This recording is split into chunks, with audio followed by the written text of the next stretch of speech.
Welcome back to the Holler, tnholler.com, at the tnholler on Twitter, Facebook, TikTok, Blue Sky. We're doing pretty good on Blue Sky, folks. Number 4 recently. We also have hollering all across. Thanks to your support. We really do appreciate it. Chip in $10 monthly or more and get one of these holler hats. If you're buying or selling a home in Middle Tennessee, do it through Lisa Parker. And if you need a lawyer, Abby Rubenfeld is who you should call. Again, the holler hats are a really great way to support us. All right, I just wanted to come on here and talk about something that just happened here in Tennessee. I just thought everybody should be aware of because I find it kind of amazing. As you all know by now, probably if you follow us, these tariffs are hurting farmers, especially here in Tennessee. The soybean market in West Tennessee especially is Tennessee's #1 cash crop. Big market was to China, and now as of April, May, that is down to 0. And that is causing a lot of pain, all kinds of headlines. Farmers are in a very dire situation. This was not hard to see coming.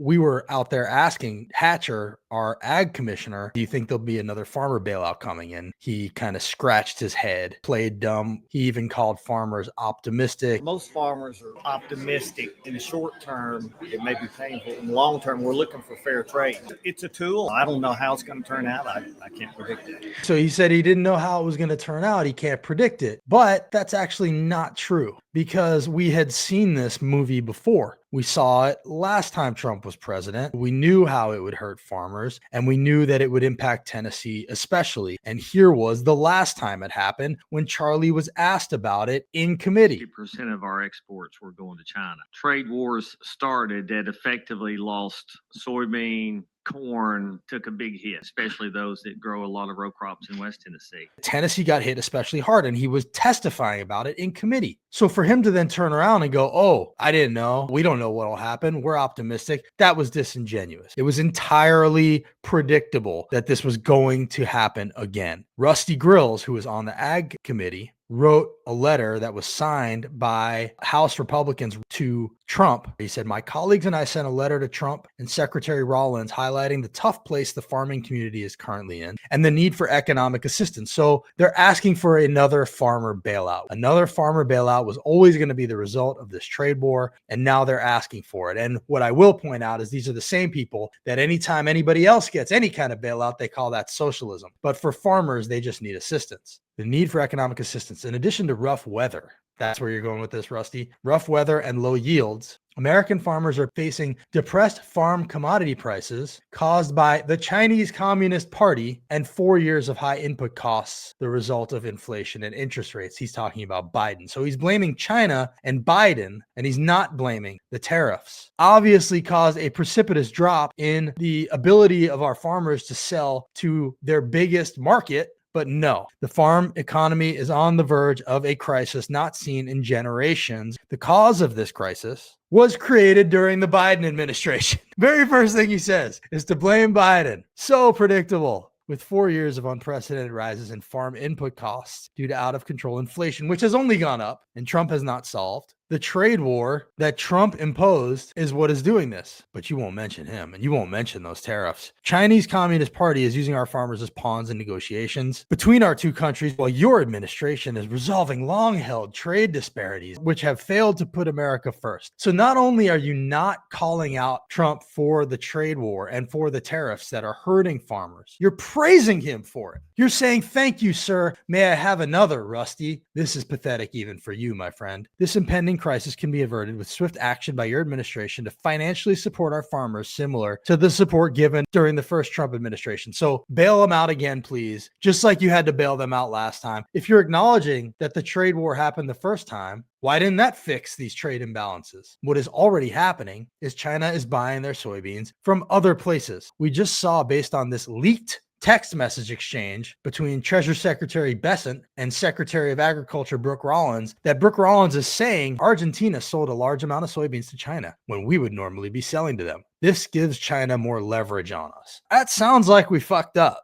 Not only is Argentina now buying soybeans from China that otherwise our farmers would be selling to them, but also we're bailing Argentina out. Trump's buddy Milei and Elon's buddy Milei sending them $20 billion.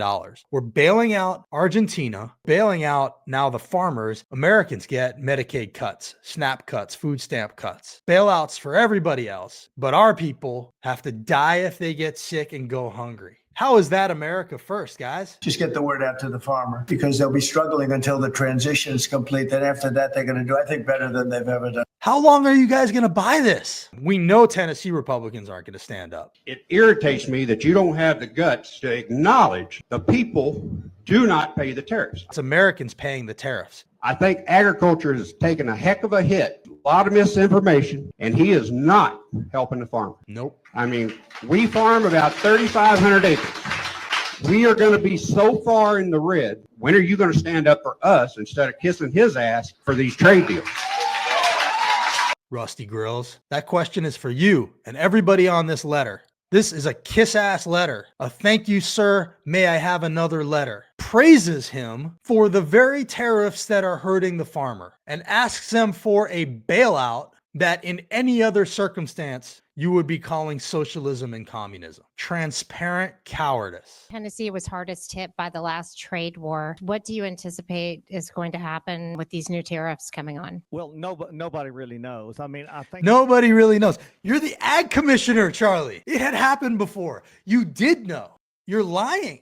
And if you didn't, you're bad at your job.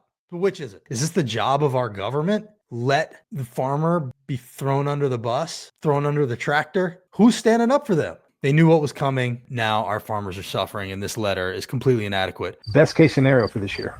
We never have to talk about tariffs again. Free trade is the answer. Where's your courage? When are you going to stand up, if not for the farmer? The whole point of the tariffs was to cover his tracks for the tax cuts for corporations and the rich. A lot of money to go from the bottom to the top. So in order to pay for the tax cuts, they cut Medicaid, food stamps. They sold this lie. The tariffs were going to fill in the rest so that they didn't look like huge hypocrites about the debt. This is something that should piss you all off. Our farmers are getting crushed. You know who's not getting crushed? Trump, who's using the tariffs to leverage all kinds of personal favors, enriching his family. If you want me to get rid of the tariffs, buy my crypto. Let my sons build a hotel. Cartoon, it's evergreen, and they've updated it. And now they have way more cookies while they vilify immigrants and trans people. The only way their pile of cookies stops growing, Rusty, is if you guys wake up. It's not about Republican versus Democrat. It's not about progressives versus conservatives. The billionaires and the oligarchy and the donors and their pile of cookies growing and growing and growing until you finally wake up and see what's going on. And farmers are getting crushed. And it's not popular.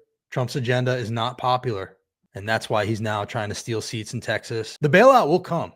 What they really want is to sell what they grow. Let your reps know that you see through that letter. Praising Trump and asking for a bailout instead of asking him to stop this ridiculous trade war. That letter is a big whiff, and they all deserve to be called out for it.